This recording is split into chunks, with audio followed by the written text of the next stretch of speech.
Sukiman Wirjosanjojo merupakan tokoh politik Indonesia yang menjabat sebagai Perdana Menteri Indonesia ke-6 antara 27 April 1951 hingga 3 April 1952 di bawah Kabinet Sukiman Suwirjo.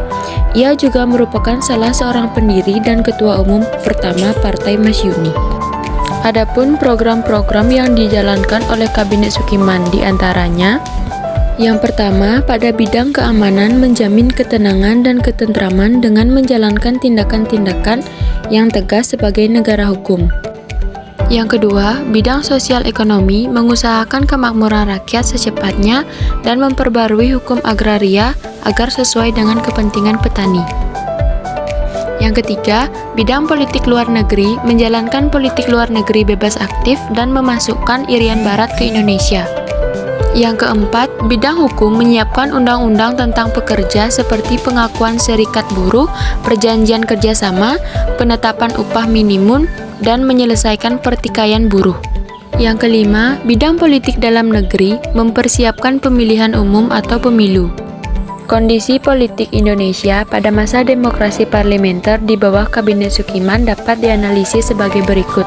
Yang pertama, Kabinet Sukiman didukung oleh dua partai besar, yaitu Masyumi dan PNI. Namun, partai-partai pendukung ini berusaha merealisasikan program politik masing-masing, sehingga melemahkan kabinet. Yang kedua, Kabinet Sukiman dianggap melanggar politik luar negeri bebas aktif. Kabinet Sukiman menerima bantuan militer dan ekonomi dari Amerika Serikat yang membatasi kebebasan politik luar negeri Indonesia. Hal ini dianggap melanggar politik luar negeri bebas aktif Indonesia yang lebih condong ke blok barat. Kabinet Sukiman menghadapi pemberontakan di Jawa Barat, Jawa Tengah, dan Sulawesi Selatan. Kabinet Sukiman gagal menyelesaikan masalah Irian Barat. Pada masa demokrasi parlementer 1950 sampai dengan 1959, perkembangan ekonomi, sosial, dan budaya di Indonesia pada Kabinet Sukiman dapat dianalisis sebagai berikut.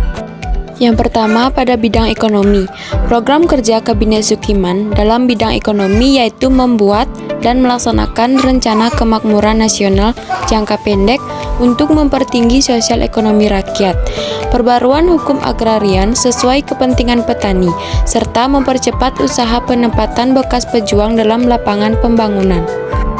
Yang kedua, sosial. Kehidupan sosial masyarakat Indonesia terganggu oleh gejolak politik yang menyebabkan gangguan keamanan di berbagai tempat. Upaya pemerintah untuk memperbaiki ekonomi tidak berjalan lancar, sehingga angka kemiskinan dan pengangguran meningkat. Yang terakhir ada budaya. Kabinet Sukiman menandatangani persetujuan bantuan ekonomi dan persenjataan dari Amerika Serikat atas dasar Mutual Security ACT pada tanggal 15 Januari 1952. Penandatanganan tersebut dianggap bahwa Indonesia memasuki blok barat, sedangkan Indonesia memiliki prinsip bebas aktif. Akhir kekuasaan Kabinet Sukiman. Akibat ditandatanganinya persetujuan bantuan ekonomi dan persenjataan dari Amerika Serikat kepada Indonesia. Persetujuan ini menimbulkan tafsiran bahwa Indonesia telah memasuki blok barat yang berarti bertentangan dengan politik luar negeri Indonesia yang bebas aktif.